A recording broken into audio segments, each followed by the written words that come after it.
एक तो उनकी फड़क निकाल दी जो भगवान के पीछे पड़ रहे थे, उधर से वो जो जैसे पुण्यात्माओं आप हो, आपके और भाई बहन हैं, कोई जगन्नाथ पर जाते हैं, कोई अमरनाथ पर जाते हैं, कोई राधा स्वामी पर जाते हैं, कोई दंडन सतगुरु का जाते हैं, कोई निरंकारी के, या कोई वैसे मंदिर माताओं की पूजा करें।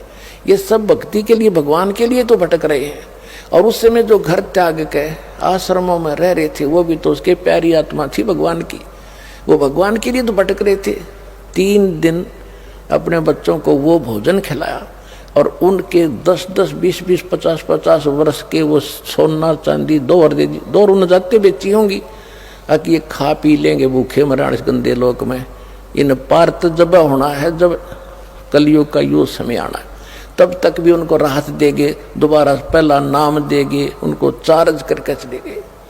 तो भगवान आपके लिए कैसे भटक रहे हैं? तो अब जब वो 18 लाख व्यक्तियों को प्रसंग जो दास आपको आज क्लियर करना चाहता है, यदि तुम सभी उसके लिए तड़फोगे, भक्ति करोगे, जब 18 लाख आदमी, काशी में तो मेरे ख्याल में आधा भारत 18 लाख को नहीं खिला सकता था उस समय, एक दिन में एट ए टाइम।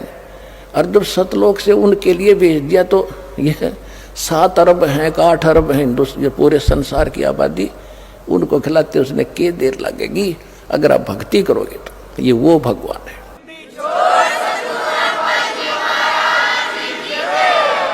तो परमात्मा ने लिखा कि एक बार फिर सतयुग जैसा माहौल होगा यहाँ पर, जैसे सतयुग में सुख होता था।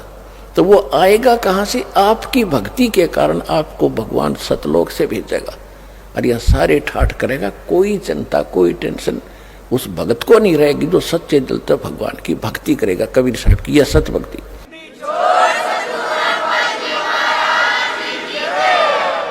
ये दास जो ये वचन बोल रहा है, ये किसी डूम भाट के गीत नहीं है, ये भगवान की बताई बातें हैं। और अभी आपको इतना लाभ नहीं मिल रहा, इसका कारण ये है कि अभी आप इतने दृढ़ नहीं हुए हो और इतनी भक्ति नहीं कर पाते हो जितनी मालिक चाहते हैं। क्योंकि सबसे पहले मर्यादा, आप यहाँ से जाते हो, गांव में, घर में कोई ना कोई समस्या ऐसी काल पैदा करवा देता है, आपका नाम खंड हो जाता है। और परमात्मा कहते हैं, अनंत कोट बाजी तहाँ मन रचे सकल ब्रह्मंड, गरीब दास में क्या करूं यो काल करे जीव खंड। परमात्मा गरीबदास महाराज जी को, उस प्यारी आत्मा को बता रहे हैं, गरीबदास जी को बता रहे हैं कि मैं इतना समर्थ हूं, मैंने सारे ब्रह्मांड रच रखे। अनंत कोट बाजी तहाँ मन रचे सकल ब्रह्मांड, और गरीब दास में के करूं यो काल करे जीव खंड। कि ये काल मेरे से इनको तोड़ लेता है, इनका नाम खंडित करा देता है। यदि ये नाम पर डटे रहे तो न सारे सुख दूं न मोक्ष दूं।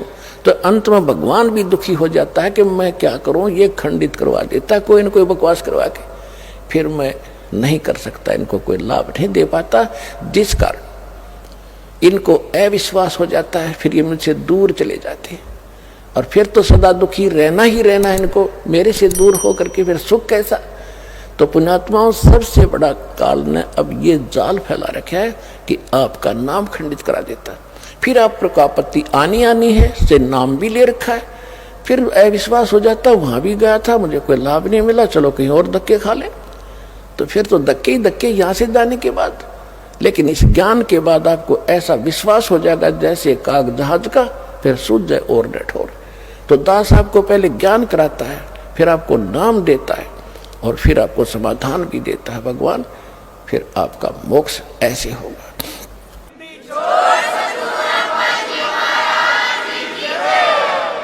तो परमेश्वर ने कहा था कि कलयुग जब 5500 वर्ष बीत जाएगा, उसके बाद पूरे विश्व में सतयुग जैसा व्यवहार होगा, सतयुग जैसे विचार होंगे और पूरी सृष्टि, पूरा विश्व नाम लेगा मेरा। और मेरे बच्चों को फिर लाखों करोड़ों अरबों की संख्या में, खरबों की संख्या में अब परमात्मा पार करेगा। आप दृढ़ता से लगे रहना दास के विचारों पर विश्वास करके, ये भगवान के विचार है। तो पुण्यात्माओं, ये ज्ञान देने के लिए परमात्मा स्वयं आते हैं और वो एक अच्छी आत्माओं को मिलते हैं और वो ही ज्ञान वो 600 वर्ष पहले बता कर गए थे। और आज हमारे सदग्रंथों में ज्यों का त्यों विद्वान पाया। और जो जिनको हम विद्वान मानते थे वो सारे डल व्यक्ति थे, डफर थे, उनको कह कह का पता नहीं था, जो हमें इतने दिन लेट कर दिया। अब किसी की बातों में नहीं आना, प्रत्यक्ष देखो ज्ञान को, प्रमाण देख करके, और फिर पर अपना कल्याण कराओ, अपने बच्चों का कल्याण कराओ। सत साई।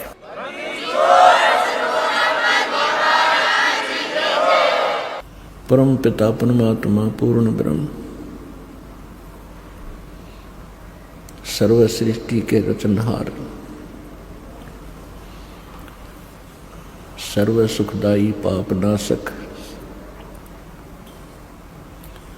संकट मोचन, कष्ट हरण,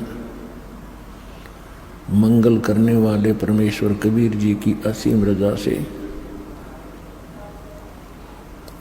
आप सभी पुण्यात्माएं परमात्मा की महिमा सुनने के लिए उपस्थित हुए।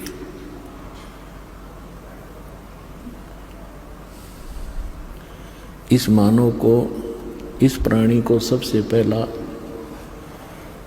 सबसे दुर्लभ जो वस्तु है वो मानव शरीर बताया। और उसके पश्चात यदि इसको कोई दुर्लभ वस्तु है तो सत्संग है। सत्यनारायण कथा सुनने का अवसर मनुष्य जीवन प्राप्त प्राणी को सबसे दुर्लभ है। और सत्संग कौन कर सकता है? सतगुरु कर सकते हैं। सतगुरु के बिना सत्संग नहीं होता। सतगुरु की क्या परिभाषा है? सत्य माने सच्चा, गुरु मीन मार्गदर्शक, टीचर, मास्टर। अब यहाँ सच्चा शब्द प्रयोग किया है परमात्मा ने। मानुष जन्म दुर्लभ है, ये मिले न बारंबार, तरवर से पत्ता टूट गिरे वो बहोर न लगता डार। सबसे दुर्लभ वस्तु है मानव शरीर इस प्राणी को। और मानव शरीर प्राप्त प्राणी को सबसे दुर्लभ है सत्संग। और सत्संग करते हैं सतगुरु। सतगुरु कहते हैं जो केवल सच्चा ज्ञान देता है, जो सच्चा गुरु है। तो इससे सिद्ध है कि झूठे गुरु भी हैं, तभी तो संतों ने सतगुरु शब्द की आवश्यकता पड़ी। जैसे ब्रह्म, ब्रह्म का अर्थ है परमात्मा। अब यहां ब्रह्म जो है, ये यहां जो ब्रह्म प्रसिद्ध हो गया, दूसरे शब्दों में कह सकते हैं ब्रह्म का अर्थ है मालिक, स्वामी। तो एक तो 21 ब्रह्मांड का ब्रह्म है, इसलिए पूर्ण ब्रह्म की आवश्यकता पड़ी। और सत्य साहिब की आवश्यकता पड़ी। सत्य साहिब माने सच्चा भगवान, रियल गॉड। तो इससे भी सबसिद्ध है कि कोई झूठा गॉड भी है, कोई झूठा भगवान भी है। तो इसी प्रकार सत्संग से ये ज्ञान होता है। और सत्संग सतगुरु सुनाते हैं, जो सच्चे गुरु होता है, सच्चा गुरु। तो झूठे भगवान भी हैं, इसलिए सत्य साहिब की आवश्यकता पड़ी। सत्य साहिब, साहब माने मालिक, परमात्मा, भगवान, अल्लाह। तो सच्चा अल्लाह, सच्चा God, real God, true God. तो इससे सिद्ध है कि कोई झूठा परमात्मा भी है।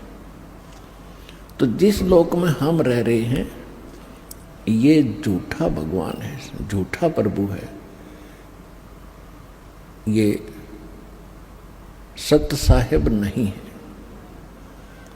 सूक्ष्म वेद में कहा है कि ज्योत मुल्ला माया मग में बैठी, हंसा चुन चुन खाई। ये ज्योत स्वरूपी कहे निरंजन में ही करता भाई। हाय हाय। एक न करता, दो न करता, नौ ठहराए भाई। दसमा भी धुंधर में मिल जा सत्य कबीर दुहाई। तो क्या बता रहे हैं सूक्ष्म वेद के अंदर आदरणीय गरीबदास साहिब जी, जो परमात्मा से परिचित हुए और जिनके माध्यम से परमात्मा ने पहले ही कह दिया था कि बर्म में पंथ का जो प्रवर्तक होगा, जिसका जन्म संवत 1774 में होगा, उसके द्वारा मेरी महिमा की वाणी पुनः प्रकट होगी यथार्थ रूप में। तो उस पुण्यात्मा गरीबदास साहिब जी ने बताया है कि एक न करता दो न करता। कहते हैं मुल्ला माया मग में बैठी रस्ते में हंसा चुन चुन खाई, और यो ज्योत स्वरूपी कहे निरंजन मैं ही करता भाई। कहते यो अपने आप को भगवान कहता है। जैसे श्री शिव पुराण के अंदर रुद्र संहिता में जब ब्रह्मा और विष्णु जी का आपस में अपनी प्रभुता पर ही युद्ध हो गया, झगड़ा हो गया, लड़ाई होगी, उनके बीच में इसने एक स्तंभ खड़ा कर दिया, लिंग बहुत लंबा तेजों में पिलर। उसके बाद ये स्वयं अपने पुत्र शिव का रूप धारण करके वहां आके खड़ा हो गया। तब उनसे कहता है कि तुम परमात्मा नहीं हो, तुम भगवान नहीं हो ब्रह्मा विष्णु, ये सब कुछ मेरा है, मैं ही भगवान हूं। तो इससे आगे सूक्ष्म वेद क्या बताता है, मुल्ला माया मग में बैठी हंसा चुन चुन खाई, ये ज्योत स्वरूपी कहे निरंजन मैं ही करता भाई। एक न करता दो ना करता नौ ठहराए भाई। इनकी अकल देखो। कहते एक भी भगवान नहीं, ये 9 अवतार 9 भगवान मान बैठे, और 10वां आने वाला है निकलंक नाम से, जिसको कल्कि अवतार कहते हैं। कहते हैं वो भी ऐसे ही नाच कूद के अपने कर्म बिगाड़ के दुनिया को मार के अपने कर्म खोटे करके और चला जाएगा, फिर ये 84 लाख योनियों में चले जाएंगे। सत्य कबीर दुहाई कि एक सच्चा भगवान है तो कबीर साहिब है, और कोई परमात्मा अविनाशी नहीं है, और कोई सत्य साहिब नहीं है। आज का जो प्रसंग है कि परमात्मा कौन है, उसको हम कैसे सिद्ध करें, कहाँ से प्रमाणित हो,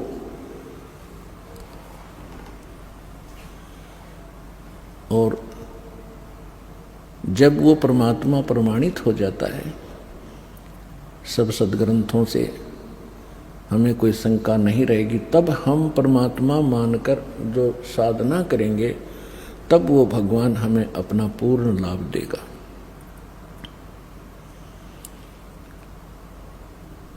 तो प्रसंग चल रहा है कि सच्चा साहिब और सच्चा गुरु ये दोनों ही मिलेंगे तभी हमारा कल्याण होगा। तो पुण्यात्माओं, आपका सौभाग्य है कि आपको मानव शरीर प्राप्त, जो प्राणी के लिए अति दुर्लभ बताया। दूसरी वस्तु जो दुर्लभ है वो सतगुरु यानी सत्संग कहो, सतगुरु कहो। सतगुरु के बिना सत्संग नहीं हो सकता। तो वो भी आज आपको उपलब्ध हुई। आपकी किस्मत का, आपके पूर्व जन्म के संस्कारों का कोई एस्टीमेट नहीं लगाया जा सकता। आप कितने पुण्यकर्मी प्राणी हैं। आज चाहे कोई गरीब है, झोंपड़ी में रहता है, चाहे कोठियों में रहता है, कोई रिक्शा चलाता है, पैदल मजदूरी करता है, या कारों और हेलीकॉप्टरों में चलता है, ये मानव शरीर प्राणी जो है ये परमात्मा की भक्ति कर सकते हैं।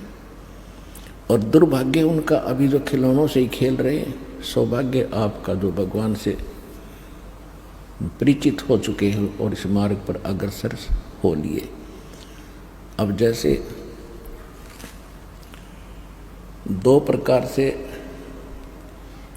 ये मानव शरीर आपको प्राप्त होता है। एक तो पूर्व